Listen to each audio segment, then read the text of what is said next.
எல்லோருக்கும் என்னோட அன்பான வணக்கம். இன்றைக்கி சாந்தி கிச்சனில் என்ன பண்ண போகிறோன்னா வத்த குழம்பு சூப்பர் டேஸ்ட்டில் எப்படி பண்ணலான்னு பார்க்கலாம் வாங்க. வத்த குழம்பு வைக்கிறதுக்கு நம்ம ஒவ்வொரு பொருளாக வறுத்து எடுத்துடலாம். நம்ம அடுப்பு பற்ற வச்சுக்கலாம். 2 ஸ்பூன் நல்லெண்ணெய் ஊற்றிக்கலாம். ஃபஸ்ட்டு 2 ஸ்பூன் கடலைப்பருப்பு போட்டுக்கலாம். 2 ஸ்பூன் உளுந்தம்பருப்பு போட்டுக்கலாம். மிளகு 1 ஸ்பூன் போட்டுக்கலாம். வெந்தயம் 1/2 ஸ்பூன் போட்டுக்கலாம். மல்லி ஒரு 3 ஸ்பூன் போட்டுக்கலாம். சீரகம் 1 ஸ்பூன் போட்டுக்கலாம். பச்சரிசி 1 ஸ்பூன் போட்டுக்கலாம்.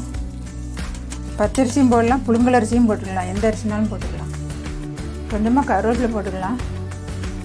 4 காஞ்ச மிளகாய் போட்டுக்கலாம்.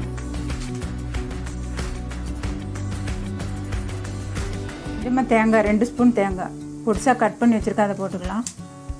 இப்போ எல்லாத்தையும் பொன்னிறமாக வறுத்துக்கலாம்.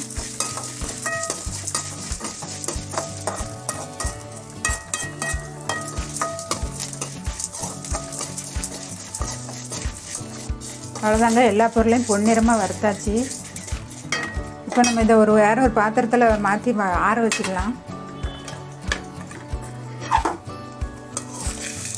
வேற ஒரு பாத்திரத்துக்கு மாற்றி ஆற வச்சு அரைச்சிக்கலாம்.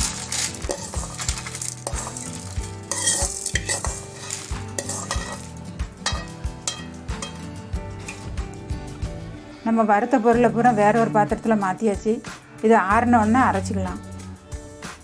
இப்போ அதே கடாயில் கொஞ்சம் எண்ணெய் ஊற்றி வெங்காயம் தக்காளி தாளிச்சிக்கலாம். கொஞ்சமாக எண்ணெய் ஊற்றிக்கலாம்.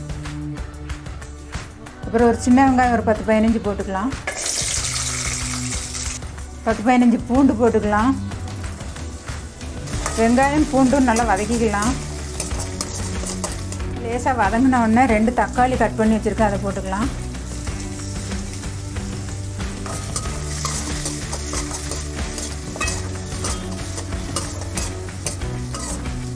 அவ்வளோதாங்க, வெங்காயம் தக்காளி நல்லா வதக்கியாச்சு.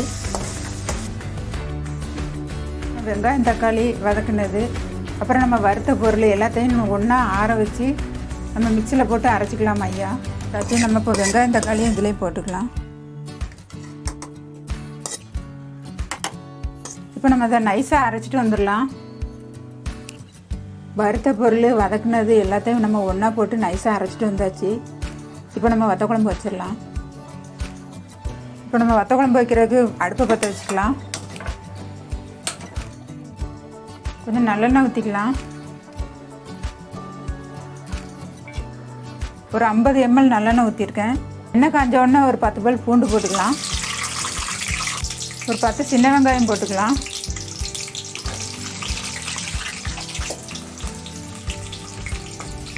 ஒரு காஞ்ச மிளகாய் பிச்சு போட்டுக்கலாம். கொஞ்சமாக கருவேப்பிலை போட்டுக்கலாம்.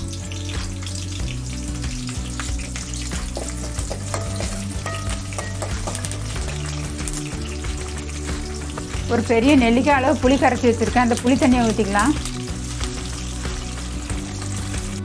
ஒரு 1/2 ஸ்பூன் மஞ்சள்தூள் போட்டுக்கலாம். இந்த புளி கரைசல் மஞ்சள் பொடி எல்லாம் பச்சை வடை போகிற வரைக்கும் கொஞ்சம் கொதிக்க வச்சுருலாம். இப்போ புளி கரைசல் எல்லாம் பச்சை வடை போயிடுச்சு. இப்போ நம்ம அரைச்சி வச்ச மசாலாவை போட்டுக்கலாம்.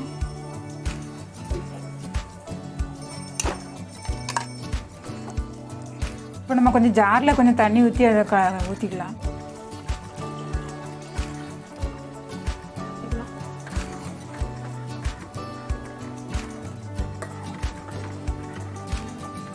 வத்த குழம்பு நல்லா கொதிச்சிருச்சு.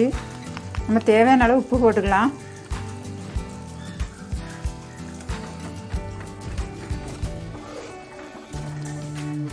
இந்தளவுக்கு கட்டி பெருங்காயம் போட்டுக்கலாம் கொஞ்சம்.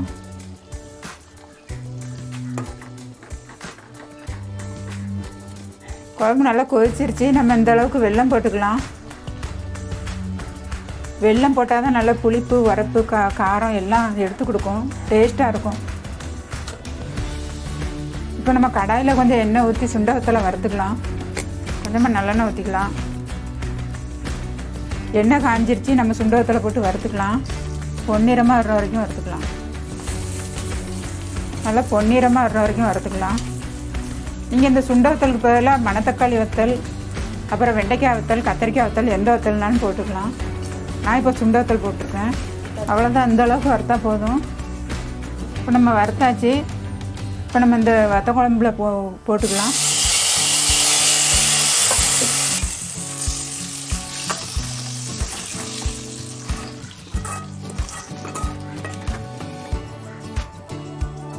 அவ்வளோதாங்க, வத்த குழம்பு சூப்பராக ரெடி ஆகிடுச்சு பாருங்கள். இதேமாதிரி நீங்களும் உங்கள் வீட்டில் செஞ்சு சாப்பிட்டு பார்த்து எப்படி இருக்குன்னு கமெண்ட்டில் சொல்லுங்கள்.